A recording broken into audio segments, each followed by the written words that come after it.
Today, we're taking those abstract, theoretical storytelling frameworks you've been hearing all about and turning them into a totally practical, step-by-step roadmap. We're going to build a solid foundation so your narrative doesn't just look pretty, but actually means something.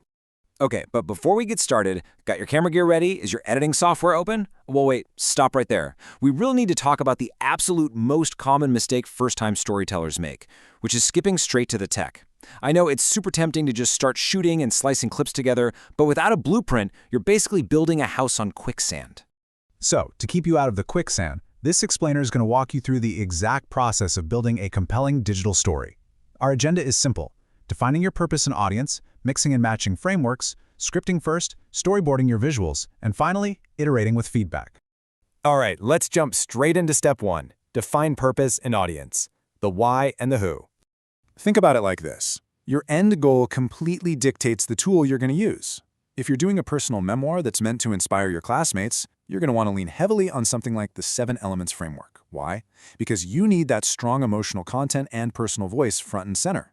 But if you're making an advocacy project, you need absolute clarity. So you'd rely on the and, but, therefore formula, the ABT, to keep your core message incredibly tight. Your story's purpose is the filter for what framework fits best. So it really always comes back to this one absolutely crucial question. What do I want my viewers to feel or do after watching?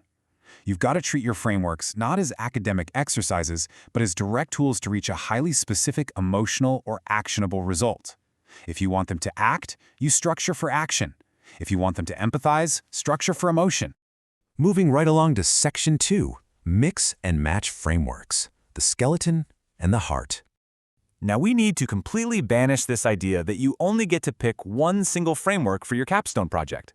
The best digital stories actually combine them. You've got your structural frameworks, like the hero's journey, 3-act, or the ABT formula, and those give you your skeleton, right? They give you the literal plot progression. But then you layer in content frameworks, like the 7 Elements. That provides the heart. It enriches that skeleton with point of view, emotion, and pacing. Let's make this concrete with a running example. Say you're pitching a project to revitalize a local neighborhood park. Step 1, you outline your skeleton. Maybe use the hero's journey for the community leader, mapping out their departure, their massive challenge with City Hall, and the final return. Step 2, you add the heart. You throw in a first-person point of view and a really strong emotional hook, maybe an anecdote from a local family. And then, step 3, you pose your central question. And that question is, will they succeed in revitalizing the neighborhood park? This is your dramatic question. It's a huge component of the 7 Elements framework, and it is exactly what hooks your audience from literally the first frame. Because if they aren't actively wondering about the answer to this question, they're gone. Click, gone. Okay, Section 3, script first, tech second. Plan your story early.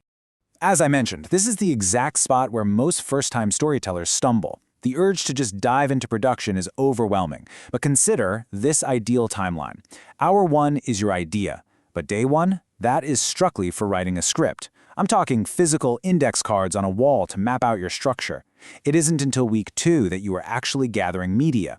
You are nailing down your beginning, middle, and end on paper way before you ever touch a digital file. This is how the pros do it. Because during this paper phase, your frameworks basically become a literal scripting checklist. Does it flow? Does it have a satisfying turn? By manually ticking off your framework elements on sticky notes, verifying you actually have an inciting incident or a resolution, you save yourself hours, and I mean hours, of super frustrating directionless editing later on. You fix a story when it's just words on paper. Which brings us to Section 4, storyboarding your framework visuals.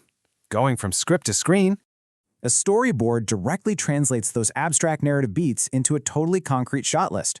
For example, if your framework needs a dramatic question about passing a class, maybe you plan a tight close-up of a failing test grade. If your hero's journey needs an adventure begins moment, you plan a moody, wide photo of the school at night. Or for peak emotional tension, a close-up of a really poignant face. Knowing exactly what media to gather means you aren't just guessing on shoot day. Your framework essentially built your shot list for you. And finally, Section 5, iterate, feedback, and polish, the diagnostic phase. So you've finally got a rough cut together. But here's the secret. Frameworks aren't just for the planning stages. They're your ultimate troubleshooting cheat codes. When an edit just feels off and you can't put your finger on why, ask yourself the tough questions. Did you lose sight of the dramatic question? Is the pacing totally dragging in the middle of Act 2? Is the but conflict in your ABT clear enough? Or are you maybe lacking that economy element and just rambling? You use the language of the frameworks to pinpoint exactly where the structure is failing. This approach is amazing because it lets you translate really vague peer confusion into a highly specific, actionable fix. If a classmate watches your draft and goes, I'm not really sure what the main point is here, you don't panic. You put on your framework goggles. You realize your point of view or your dramatic question is weak, and boom, the fix becomes obvious. You know you need to add explicit narration to guide the viewer. Same thing if someone says the ending felt really abrupt. Your framework diagnosis tells you that your resolution, or the return stage from the hero's journey, is just underdeveloped. The solution? You insert a lingering image that provides some actual emotional closure. Just like an oral storyteller adjusting to a live audience, you have to engage others early and use their reactions to refine your structural framework. I really want to leave you with this idea. Think of these frameworks as scaffolding. They are just there to support you while you're doing the heavy lifting of building your capstone project. They aren't strict, rigid formulas designed to box you in. Over time, you'll absolutely modify or creatively bend them. But mastering them first is what gives you that incredibly strong foundation. So, armed with this structural skeleton and emotional heart, it is time to step away from the theory. Now that you have the literal blueprint, how are you going to use this scaffolding to master the rules before you bend them?